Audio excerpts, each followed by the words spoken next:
Hi friends, welcome back to my channel YouTube hub. आज the great Indian murder जो Disney Hotstar पे political crime web series जो है release हुई है उसके बारे में बात करेंगे। इसके 9 एपिसोड हैं एंड ओ माय गॉड, ये सीरीज़ का नाम द ग्रेट इंडियन मर्डर क्यों रखा गया है? क्योंकि ये एक इतनी बोरिंग सीरीज़ है, इतनी बोरिंग सीरीज़ है जिसमें ना तो कोई सस्पेंस है, ना कोई क्राइम है, ना कोई थ्रिल है।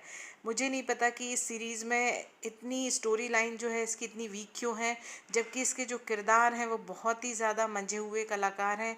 जैसे कि रघुवीर यादव, जिनके बारे में कुछ भी कहना सूरज को रोशनी दिखाने के बराबर है। ऋचा चड्ढा जो बहुत अच्छी एक्टिंग करती है। इसके अलावा जो अरोड़ा है उसकी भी एक्टिंग बहुत अच्छी है। इसके अलावा जो इसमें बहुत बेहतरीन विलेन का रोल जिसने निभाया है, प्रतीक गांधी, आशुतोष राणा जैसे कलाकार इस वेब सीरीज़ में हैं। लेकिन सच मानिए, इसकी स्टोरी लाइन और इसका जो टाइटल है वो बिल्कुल भी मैच नहीं करता।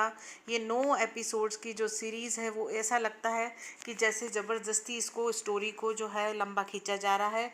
और ये बहुत ही कमज़ोर एक वेब सीरीज़ है जिसका जो डायरेक्शन होना चाहिए, जिसकी जो स्टोरी लाइन होनी चाहिए, जिसका एक प्लॉट होना चाहिए, जिसमें कोई क्राइम होना चाहिए, वो कुछ भी नहीं है। ये पूरी कंप्लीटली देखकर एक सोने की इच्छा होती है और ऐसा लगता है कि ये सीरीज़ जो है ऐसे ज़बरदस्ती किसी स्टोरी पर बना दी गई है।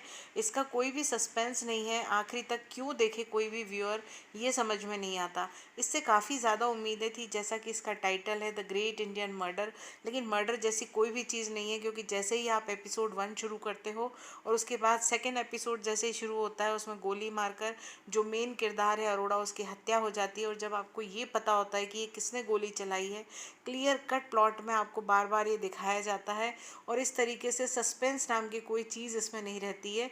तो एक बहुत ही बोरिंग ये वेब सीरीज़ है जिसको देखना ऐसा लगता है कि आपने डेटा भी वेस्ट कर दिया और आपने टाइम भी वेस्ट कर दिया।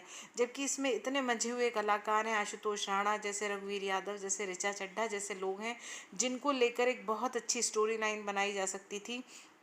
जो इसके डायरेक्टर हैं धुलिया, उनसे ऐसी उम्मीद बिल्कुल भी नहीं थी कि वो इस प्रकार की वेब सीरीज़ बनाएंगे और वो भी डिज्नी हॉटस्टार पर रिलीज़ करेंगे। इसने फ्रेंड्स बहुत ही ज़्यादा डिसअपॉइंट किया है। इसकी पूरी सीरीज़ देखते देखते इंसान को कब नींद आ जाती है पता नहीं चलता। और इसका कुछ भी डायरेक्शन में किसी भी प्रकार का जो प्लॉट है वो कभी जोधपुर में हो रहा है, कभी जैसलमेर में हो रहा है, कभी चेन्नई में हो रहा है, और पता नहीं, ऐसा लग रहा है कि कुछ भी कहीं से भी स्टोरी लाइन डाल दी है, अंडमान्स के कहीं सीन्स डाल दिए हैं, उनके भगवान के बारे में कोई स्टोरी डाल दी है। तो ये पूरी स्टोरी जो है, अपनी जो पूरा प्लॉट जो इन्होंने स्टार्ट किया था उससे पूरी तरीके से भटक जाती है। इसमें डायरेक्टर को खुद समझ नहीं आ रहा क्लियरली कि उसको करना क्या है। किसी भी तरीके से अलग अलग तरीके से उन्होंने 6 स्टार्स ले लिए हैं, उनकी एक अलग अलग स्टोरी शुरू कर दी है जिसका पूरा प्लॉट जो है, उसका पूरा जो बैकग्राउंड है, कभी कोलकाता आ रहा है, कभी अंडमान जा रहा है, कभी दिल्ली आ रहा है। मतलब बहुत ही ज़्यादा खिचड़ी तरीके की ये है। और इसको देख के सच में इतना रोना आता है कि ये सीरीज़ क्यों बनाई है और इसको इतने अच्छे प्लेटफॉर्म पे आखिर रिलीज़ भी क्यों किया है। इसको देख के सिर्फ एक ही बात कहने को आती है कि इसमें जितने भी कैरेक्टर जिन्होंने प्ले किया है, इतने लीड रोल जिन्होंने किया है, उनके भी टैलेंट के साथ ये जो वेब सीरीज़ है वो जस्टिस नहीं कर पाई है। ये टोटली एक बहुत ही ज़्यादा अंडररेटेड वेब सीरीज़ है। इसको क्राइम थ्रिलर कहना बिल्कुल ही ज़्यादा मजाक होगा। ना ये पॉलिटिकल ड्रामा बन पाई, ना ये वेब सीरीज़ ठीक से क्राइम थ्रिलर बन पाई। ये पता नहीं क्या है, इसमें ट्राइबल के कैरेक्टर्स भी डाल दिए, उनके गॉड को भी लिया है, कुछ अजीब सी ही बनाई गई है, कुछ समझ नहीं आया। और कुल मिला के अगर इसको बोला जाए कि इसको कितने स्टार्स देंगे तो 1 स्टार देंगे। और इसको अगर आप बैठने देखेंगे, देखकर बैठेंगे, तो आपको लिटरली ऐसा लगेगा कि आपने अपना डेटा भी वेस्ट कर दिया और अपना पूरा टाइम भी वेस्ट कर दिया।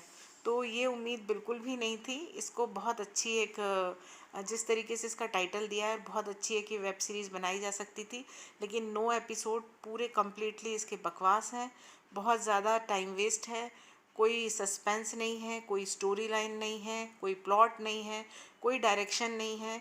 कुछ भी लाकर कहीं पर भी जो खिचड़ी बनाने की कोशिश की गई है, वो पूरी ही खिचड़ी जो है वो अल्टीमेटली एक पूरी ही बोरिंग, बकवास और अंडररेटेड वेब सीरीज़ के रूप में ही उभर के आई है। तो मेरे हिसाब से इसको देखना टोटली टाइम वेस्ट है। कुछ अच्छे स्टार्स के अभिनय को देखने के हिसाब से जब ये आप वेब सीरीज़ देखना शुरू करते हैं, क्योंकि इसमें जाने माने जो कैरेक्टर्स हैं, जैसे मेरे लिए पर्सनली आप माने तो मुझे ऋचा चड्ढा बहुत अच्छी लगती है, आशुतोष राणा, रघुवीर यादव, लेकिन इसको देखने के बाद बहुत ज़्यादा डिसअपॉइंटमेंट हुआ है। अरे अरे अभी जाइए मत, प्लीज़ लाइक कर दीजिए, शेयर कर दीजिए और खूब सारे फ्रेंड्स के साथ सब्सक्राइब कर दीजिए और अपना फीडबैक ज़रूर कमेंट सेक्शन में दीजिए।